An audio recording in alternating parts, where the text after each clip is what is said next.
നമസ്കാരം. Agora vision ചാനലിൻ്റെ പുതിയൊരു അധ്യായത്തിലേക്ക് എല്ലാ മാന്യപ്രേക്ഷകർക്കും സ്വാഗതം. ഇന്ന് ഈ ഒരു വീഡിയോയിലൂടെ പറയാൻ ഉദ്ദേശിക്കുന്നത്, നമ്മളെല്ലാവരും വീട് പണി ചെയ്യാറുണ്ട്. പക്ഷേ നമ്മുടെ വീടിൻ്റെ ബാത്റൂം പലർക്കും അറിയില്ല അതെവിടെ വരണമെന്ന്.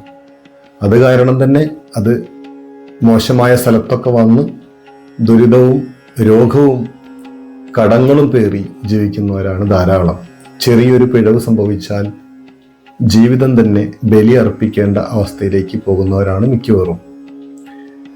നമ്മുടെ വീടിൻ്റെ ബാത്റൂം പണി ചെയ്യുമ്പോൾ ശ്രദ്ധിക്കേണ്ട 4 കാര്യങ്ങളെക്കുറിച്ച് പ്രത്യേകം എടുത്തു പറയാം. ഒന്ന്, അതിൽ ഏറ്റവും വലിയ പ്രധാന കാര്യമാണ് 4 മൂലകളിൽ ബാത്റൂം പണിയരുത്. കാരണം 1 അഗ്നിമൂലയാണ്, 2 നിരുതി കോണാണ്, നിരുതി കോണ് അഥവാ കന്നിമൂല, 3-മത്തത് വായുകോണാണ്, 4-മത്തത് ഈശാന കോണാണ്. ഇതിൽ ഏറ്റവും ദുരിതപൂർണമായ അവസ്ഥ വരുന്ന 2 കോണുകളുണ്ട്. ഒന്ന് ഈശാന കോണും 1 നിരുതി കോണ് അഥവാ കന്നിമൂല. ഈ 2 ഭാഗത്തും ബാത്റൂം പണിയാൻ പാടില്ല.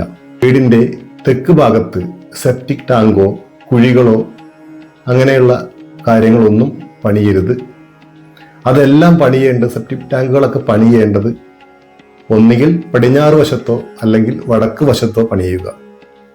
ബാത്റൂം ക്ലോസറ്റ് തെക്ക് വടക്ക് അഭിമുഖമായിട്ട് ചെയ്യാൻ ശ്രമിക്കുക. ബാത്റൂമിൻ്റെ വെന്റിലേഷൻ കിഴക്കോ അല്ലെങ്കിൽ വടക്ക് ഭാഗത്തോ നിർമ്മിക്കാൻ ശ്രദ്ധിക്കുക. ഇത്തരം കാര്യങ്ങൾ കൃത്യമായി ചെയ്യുക. അതുപോലെ തന്നെ വീടിന് അപ്സ്റ്റെയർ ഉണ്ടെങ്കിൽ പൂജാമുറിയുടെ മേലെ ബാത്റൂം വരാതെ ശ്രദ്ധിക്കുക.